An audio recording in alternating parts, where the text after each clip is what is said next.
ajukan dengan putusan MA seperti apa? Jadi pilihan yang saya ajukan adalah bahwa pertama, tidak masuk akal bahwa perkara ini dilanjutkan karena yang menggugat adalah PT Bluebird Taxi, tapi di PT Bluebird Taxi tidak memberikan keputusan menyetujui gugatan. Jadi PT Bluebird Taxi tiba-tiba saja, oh Purnomo memakai nama PT Bluebird Taxi. Apakah berhak?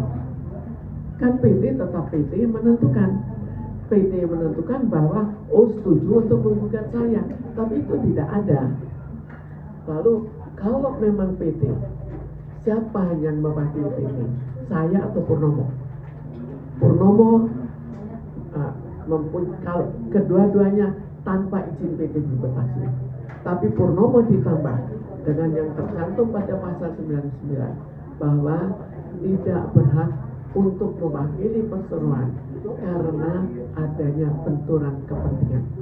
Dia memimpin PT Bluebird Taxi, PT Pusaka itu milik pribadi dari Purnomo, Chandra dan anak-anaknya yang akhirnya bangkrut, jadi tidak mampu.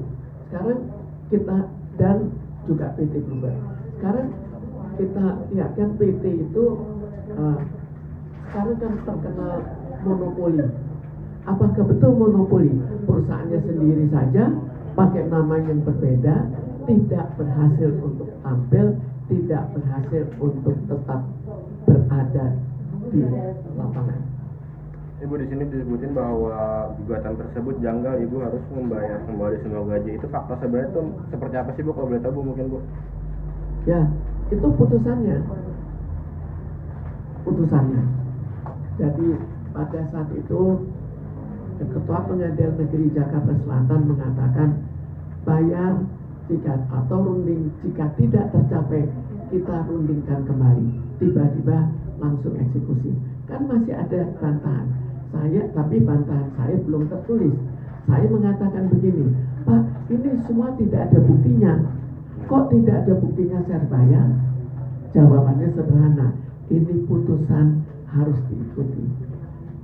Artinya di sini Ibu merasa bahwa dizolimi atau seperti apa sih mungkin Bu? Karena kan tadi Ibu bilang nggak ada buktinya ya, tapi Ibu harus mematuhi putusan sementara itu tidak terbukti gitu ya kasarnya. Ya, saya jelas menganggap ini keterlaluan, bukan sekedar salah. Apakah mereka merem lalu dibuat oleh Purnomo? Nggak tahu juga putusannya. Anak-anak Ibu juga dilibatkan juga ya? Dilibatkan untuk membayar. Bayangkan penderitaan mereka. Kalau ini sudah betul-betul dijalankan, bagaimana penderitaan mereka? Itu satu poin. Apakah tega saya bahwa anak akhirnya hanya bekerja untuk Purnomo seorang diri? Karena nanti di Bluebird pasti hartanya akan diambil oleh Purnomo. Purnomo bisa dibayangkan pada tahun 2014 itu majalah Forbes itu mengatakan bahwa kekayaannya 16,7 T. Ya. Pada 2025 Bluebird-nya nggak punya uang, mungkin nggak? Kan terlalu aneh. Lalu dari banyak hal bisa kita lihat bahwa terlalu tidak masuk akal, tapi tetap berjalan. Jadi seperti mainan saja ini. Mereka hakim-hakim tidak memikirkan bagaimana perasaan seorang ibu yang anaknya kemungkinan harus menderita seumur hidup hanya karena putusan main-main yang mereka keluarkan. Tanggung rentenya berapa miliar gitu Bu? 140 miliar. 140 miliar yang harus ditanggung oleh ibu dan anak mungkin dan cucu. Ya, itu apa tidak ketahui dan apa lucu kan? Masalahnya alasannya juga sangat lucu tanpa suatu bukti. Malah kalau kita ikuti buktinya ada justru bahwa Purnomo yang kurang bekerja. Ada langkah hukum apa ke depannya lagi? Saya sekarang masih PK. Langkah hukum berikutnya saya juga belum tahu apa yang akan saya lakukan. Nanti akan ke Komnas HAM atau ke lembaga? Saya pikir nantinya mungkin saya akan keliling karena sudah tidak bisa lagi, sudah betul-betul suatunya keterlaluan, betul-betul keterlaluan gitu. Ada tanah juga tuh yang disita atau? Jadi sita sudah dilakukan penyitaan, tapi saya tidak tahu apakah dilaksanakan atau tidak karena saya tidak diberi kesempatan untuk mengecek. Lalu sebelumnya dilakukan oleh anaknya Purnomo, yaitu Nini, Sri Adriani Lestari. Itu saya juga harus berjuang mati-matian untuk membuktikan. Jangan dikira itu gampang. Saya bisa membuktikan ini tidak ada di putusan. Tapi untuk menemui orang-orangnya, ini yang sangat susah. Itu dilempar-lempar. Oh bukan saya, itu harus ke sini, harus ke sini, harus ke sini. Itu yang paling susah. Itu yang makan waktu sampai 4 tahun. Bu, apakah di sini suami kita tersebut ada peran mungkin atau gimana mungkin? Saya anggap jelas, perannya jelas. Jadi kita lihat kan semuanya satu persatu diminta untuk menjatuhkan saya. Yang pertama itu Krishna diminta menjatuhkan saya melalui apa? Waktu itu tahun 1994 dia mengambil seluruh saham saya di PT Sigler, anak perusahaan dari PT Bluebird Taxi. Perusahaan itu dianggap nantinya akan go public dan akan lebih besar dari PT Bluebird Taxi. Karena itu seluruhnya diambil. Tapi pengadilan dulu lebih baik daripada pengadilan sekarang. Jadi ternyata saya berhasil memenangkan perkara dan seluruh saham saya harus dikembalikan. Ini fakta yang bisa kita lihat. Bahkan pada tahun 2000 saja saya masih bisa memenangkan perkara di mana mereka Purnomo dan Chandra membuat pengadilan perkara pembagian warisan. Tapi itu di pengadilan agama, tapi saya tidak dilibatkan. Tiba-tiba sudah diputuskan. Kebetulan sekali saya pengacaranya saya tahu. Akhirnya pengacaranya dipanggil ke polisi sampai dia juga minta ampun terus-terusan persoalan untuk harus ya dia kan rugi kan 3 hari gitu. Tapi bagusnya dia orang yang jujur.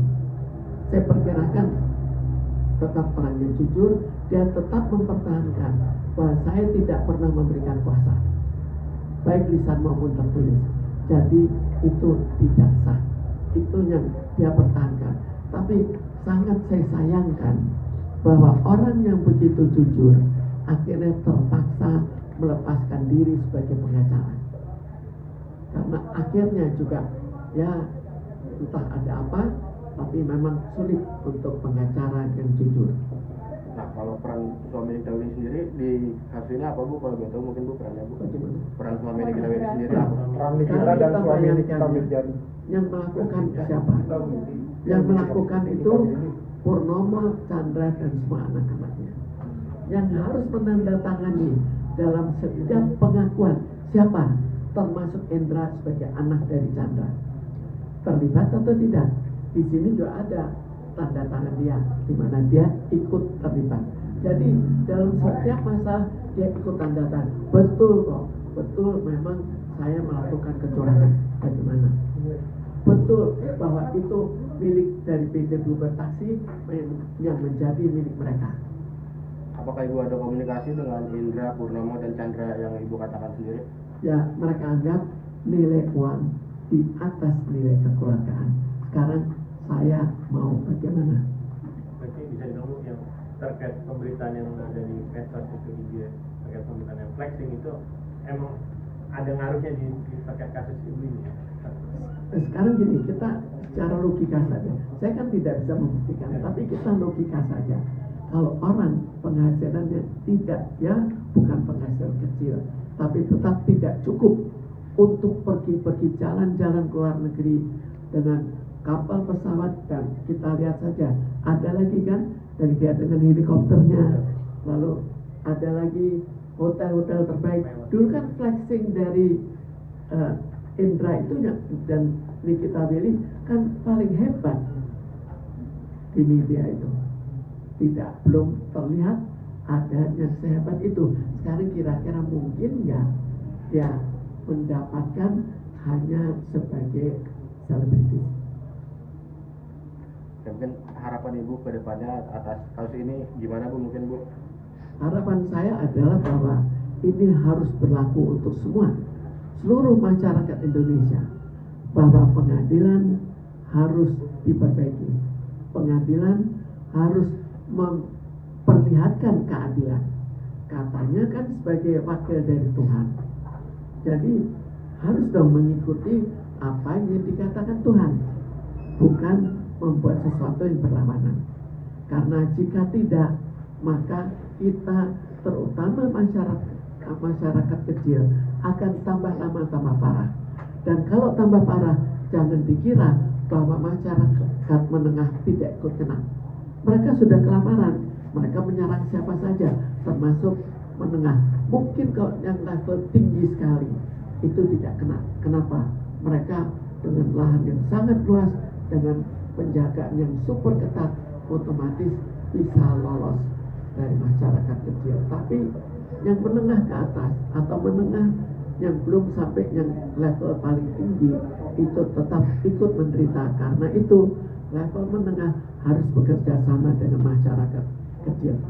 Ada pesan mungkin Bu untuk Indra atau Nikita? Atau sejauh ini komunikasinya gimana? Indra dan Nikita supaya mengetahui bahwa dia kan orang beragama. Jadi kalau semua dilakukan hanya untuk kesenangan di dunia, dia harus mengerti bahwa nantinya juga akan ada suatu balasan, dan ini akan dirasakan sangat tidak enak. Dia masih muda, dia tidak tahu. Tapi saya sebagai yang sudah berumur, sudah banyak menyaksikan bagaimana orang yang pada saat mudanya terlalu jahat, akhirnya tuanya menderita. Ada komunikasi sejauh ini Bu? Sementara ini tidak ada komunikasi. Dan seperti yang saya katakan, uang ada di atas segala-galanya, uang ada di atas kekeluargaan. Dan kalau saya perkirakan nantinya juga dia akan ikut kena, karena ini sudah perkelahian di mana mendapatkan uang lebih baik dengan cara melakukan suatu tindak kejahatan. Sama seperti besarnya Bluebird, apakah kita tidak curiga? Kenapa dia seorang diri yang bisa hidup? Kenapa yang lain satu persatu mati? Bahkan perusahaan dia sendiri yang tidak memakai nama Bluebird itu jatuh juga. Bu, terkait dugaan ada penggelapan dana dari mantan suami Nikita Willy, suami Nikita Willy. Sekarang gini, penggelapannya kan dilakukan bersama-sama. Kamu tanda tangan, inilah suaminya Nikita Willy, tanda tangan, semua tanda tangan, dan dengan semua tanda tangan maka disahkanlah bahwa suatu yang sebetulnya tidak benar menjadi benar. Nominalnya berapa Bu kalau boleh tahu dugaan penggelapan? Kalau nantinya ini kan masih 140 M di mana saya harus membayar. Tapi kalau betul-betul hukum berjalan, maka nilainya triliunan. Kita bayangkan nilai keseluruhan menurut majalah Forbes itu 6 tahun 2014 itu 16,7 triliun. Jadi kita bayangkan berapa sekarang. Untuk agenda yang PK itu kapan yang Ibu ajuin kalau kita tahu? PK saya ajukan sudah tahun lalu, awal tahun ini. Sebenarnya saya ajukan akhir tahun lalu, jadi sudah 1 tahun. Tapi mengalami hambatan-hambatan karena harus tertunda, karena ini, karena pengadilan, karena apa? Bukan karena pihak kita, karena pihak saya sudah siap. Sampai akhirnya masuknya pada Januari awal. Berarti nggak ada hasilnya itu? Belum ada hasilnya, dan itu saya harapkan supaya tetap dikeluarkan hasil secepat mungkin, karena selama belum ada hasil, ketua seperti sebelumnya, ketua pengadilan negeri bisa mengeluarkan putusan tambahan yang sebetulnya aneh, tapi itu terjadi, tapi tidak dinamakan putusan. Oke.